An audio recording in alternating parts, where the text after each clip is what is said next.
Hi everyone, I want to make a quick video on the quote log and why we're doing it. So the quote log is practice. It's a lot of practice for you to become stronger and better at quoting. So that quoting is not an arduous project.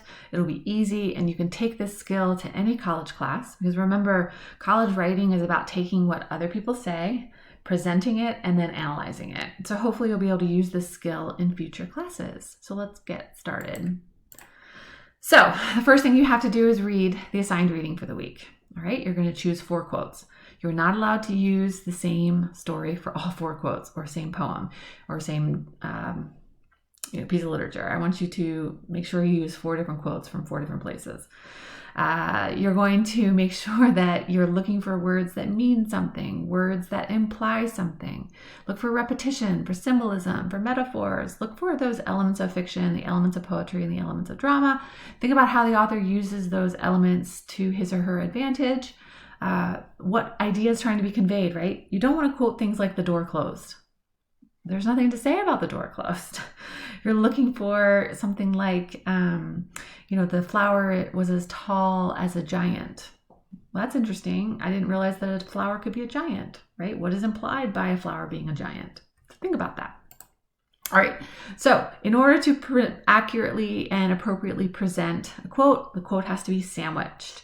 A quote cannot land on a piece of paper from outer space. It has to have context. The reader needs to know where this quote came from. So what does the reader need? The reader needs the author's name, the title, and then the quote itself, right? There needs to be some level of introduction before the quote. So ask yourself, do you want to do an integrated quote or a standard quote? Integrated quote means that the quote is integrated into your own sentence, into your own words. A standard quote means you have that full introduction, colon or period, and then the quote. Notice that the page number is inside the parentheses and the period is after the parentheses. So an integrated quote would be the short story, the title, the author. Now notice that verb, right? The author reveals that, blah, blah, blah. Or in the short story, the author reveals the character's evil through symbolism, quote. All right? So think about that. Do you want to do integrated or standard? All right? Okay, here's some examples from James Joyce Araby. Notice at the beginning we have in the short story Araby. So you have that genre, is it a story or is it an article or is it a book?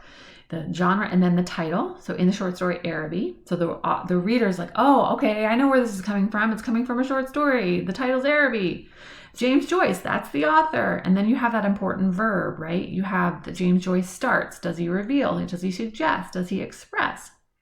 So the first example we have in the short story Araby, James Joyce starts the novel with personification, colon. This is a standard quote. I have a full sentence. It cannot be a fragment. I have a full sentence, end punctuation, and then the quote, page number, and then a period.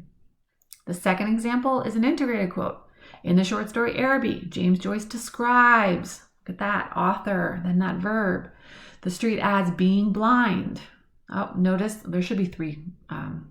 There should be an ellipsis. It should be 1, 2, 3. The being blind, 1, 2, 3. And so you can see that this integrated quote, you're taking words and changing them a little bit. So you have the and in the bracket. That word is not in the original quote. It has been changed. So it's in a bracket. Okay. So in the short story Araby, James Joyce describes the street as being blind and a quiet street. So the James Joyce's words are integrated into your own.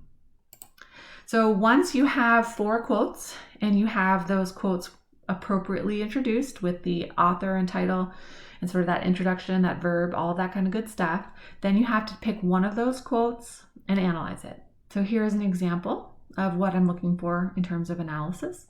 In the short story Araby, James Joyce starts the novel with personification, colon. Then I have the quote, page number, period.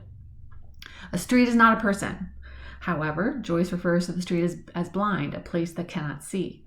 The boys go to a Catholic school on this blind street. So notice that the author is kind of just explaining what the words say from the quote. Yet when the boys are released from the shackles of the school and the religion, they are free, and the street is no longer quiet.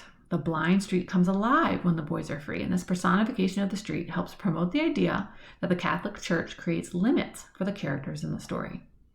So you're going to have 4 quotes, appropriately introduce them. Are you going to do an integrated quote or a standard quote? Pick one of those quotes and then give me a few sentences of analysis, 3 or more sentences of analysis. All right, I hope that helped. Let me know if you have any questions. All the best.